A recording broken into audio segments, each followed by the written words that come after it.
Hello viewers, welcome to my channel.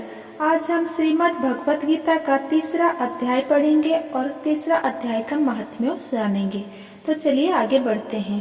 कर्म बिना संसार में रह सकता नहीं कोई, मैं भी करता कर्म हूँ, देख सखा तू मोय।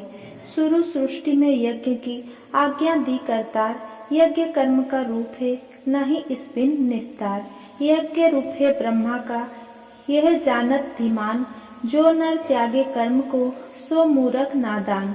जिमी कुछ करता कर्म है, ना करना तिमी कर्म, इस कारण करना भला, बेजर जाना धर्म। तीसरा अध्याय। अर्जुन ने पूछा, हे जनार्दन, यदि आपके मत से कम बुद्धि श्रेष्ठ है तो केशव मुझे इस घोर कर्म में क्यों लगाते हो?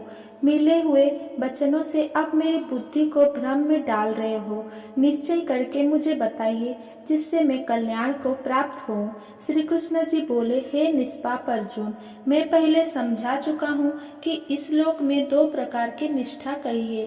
एक तो सांख्य वाले का ध्यान योग, दूसरा योगियों का कर्म योग। कर्म को प्रारंभ ना करने से ही कोई निष्कर्म नहीं कहलाता और कर्म को त्याग करने के संन्यास ग्रहण करने से ही किसी को सिद्धि नहीं मिली।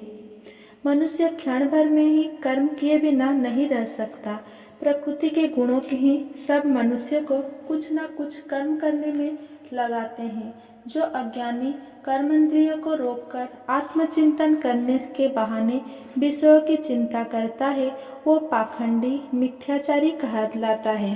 हे अर्जुन, जो इंद्रियों को मन से दमन कर और विषयों में प्रवृत्त ना होने देकर उनसे कार्य लेता है, वो कर्मयोग का अभ्यास करता है और श्रेष्ठ कहलाता है। अपने धर्म के अनुसार नियमित कर्म के ना करने से कर्म को करना अच्छा है। बिन कर्म किए तुम्हारे शरीर का निर्वाह नहीं हो सकता है। कैंतेय, यज्ञ के निमित्त किए जाने वाले कर्म को छोड़कर जितने कर्म है उनके करने से मनुष्य का बंधन होता है। अतः अब तुम फल की इच्छा त्याग कर यज्ञ के लिए कर्म करो।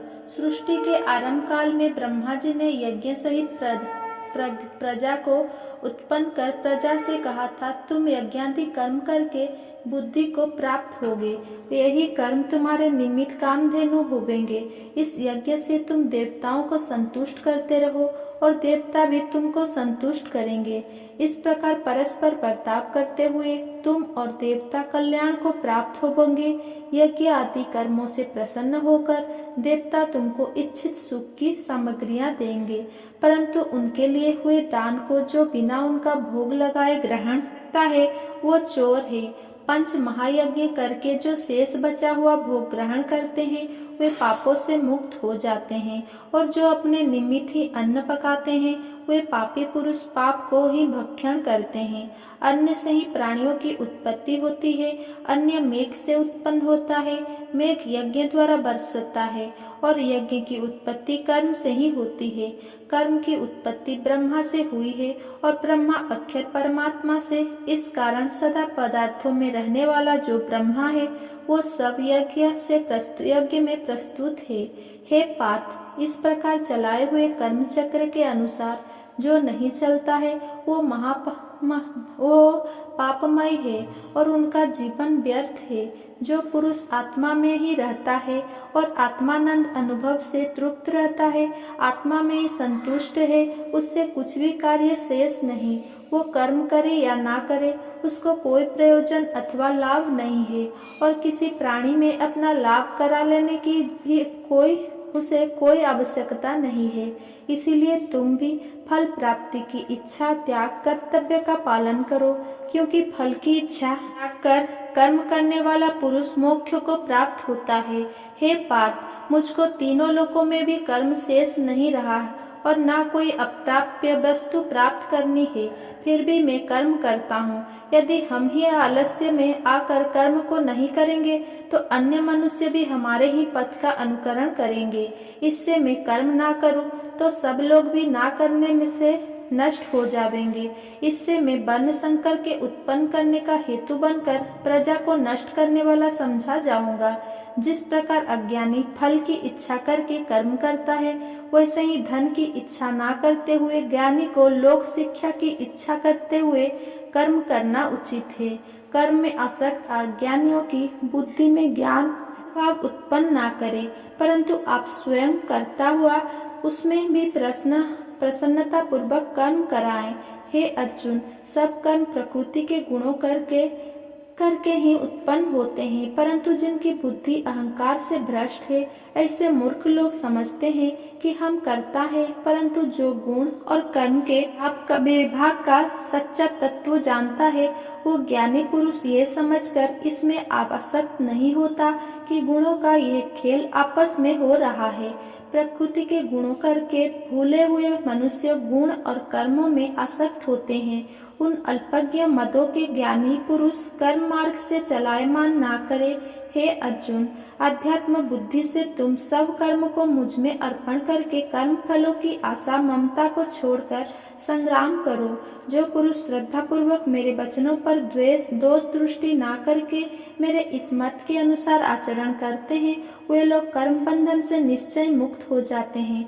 और जो अज्ञानी मेरे इस मत पर दोष दृष्टि करते हुए इसको ग्रहण नहीं करते, वे संपूर्ण ज्ञान से रहित है, उनको नष्ट हुआ जानो। अपना कठिन धर्म भी दूसरे के सहज धर्म से हितकर होता है। स्वधर्म में मरना भी कल्याणकारक है, परंतु अन्य धर्म भयानक है। अर्जुन ने कहा, हे विष्णु नंदन श्री कृष्ण, पुरुष को पाप करने की इच्छा ना होते हुए भी उसे कौन बलात्कार पाप के मार्ग में प्रवृत्त करता है। कृष्ण भगवान बोले, हे अर्जुन, रजोगुणों से उत्पन्न होने वाला काम और क्रोध मनुष्य को पाप मार्ग में ले जाता है।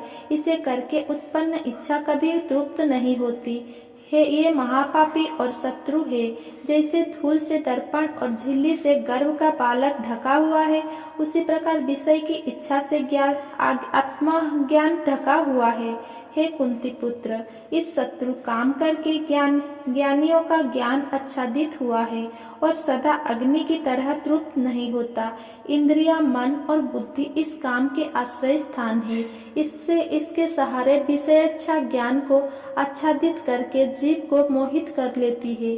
अतएव तुम सर्वप्रथम इंद्रियों को बस में करके ज्ञान और विज्ञान को नष्ट करने वाले इस पापी काम को अवश्य ही जीतो। कहते हैं कि इंद्रियां सबसे प्रबल है और इंद्रियों से भी प्रबल मन है। इस प्रकार जो बुद्धि से परे है, उस आत्मा को जानकर निश्चयात्मक बुद्धि द्वारा मन को निश्चल करके ये है महाबाहो, तुम दुर्धर शत्रु को जीत लो। तीसरा अध्याय का महत्व। श्री नारायण जी बोले, हे लक्ष्मी, एक शूद्र महामूर्ख अकेला ही एक वन में रहता था। बड़े अनर्थों से उसने बहुत सा द्रव्य इकट्ठा किया। किसी कारण से वह सब द्रव्य जाता रहा। अब वो शूद्र बहुत चिंतित रहने लगा। किसी से पूछता कि ऐसा उपाय बताओ जिससे पृथ्वी में गड़ा धन मुझे मिले।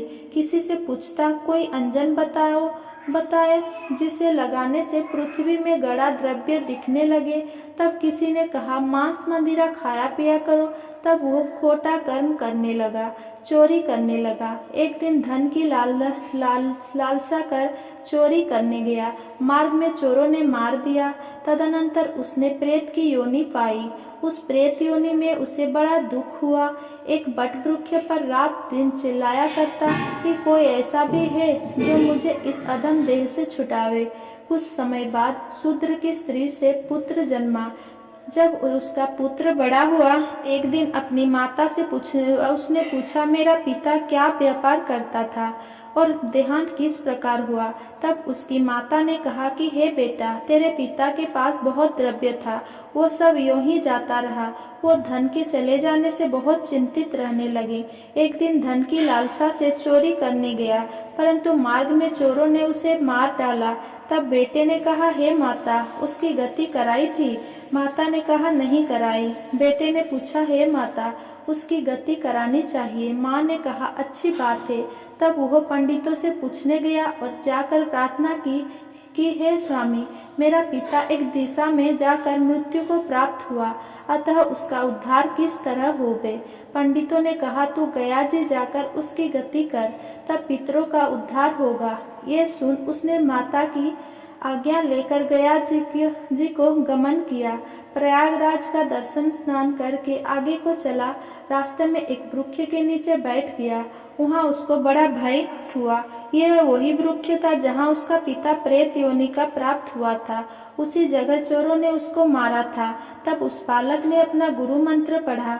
उसका एक और नियम था, वो 1 अध्याय श्री गीता जी का पाठ नित्य किया करता था।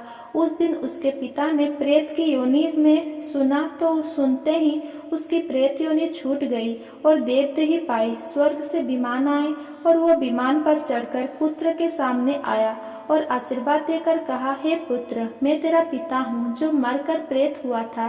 तेरे इस पाठ करने से मेरी देवदेही हुई है। अब मेरा उद्धार हुआ है और तेरी कृपा से मैं स्वर्ग को जाता हूँ। अब तू गया जी को अपनी खुशी से जा। इतना सुनकर पुत्र ने कहा, हे पिताजी, कुछ और आज्ञा करो जो मैं आपकी सेवा करूं। तब उस देवदेही ने कहा, देख, मेरी 7 पीढ़ियों के पितर नरक में पड़े हैं। अब तो श्री गीता जी के 3रे अध्याय का पाठ करके उनको भी इस दुख से मुक्ति प्रदान करो। इतना वचन कहकर जब वो देवदेही स्वर्ग को गई, तब उस बालक ने वहीं पर पुनः गीता जी के 3रे अध्याय का पाठ किया और सब पितरों को उसका पुण्य देकर वैकुंठगामी किया।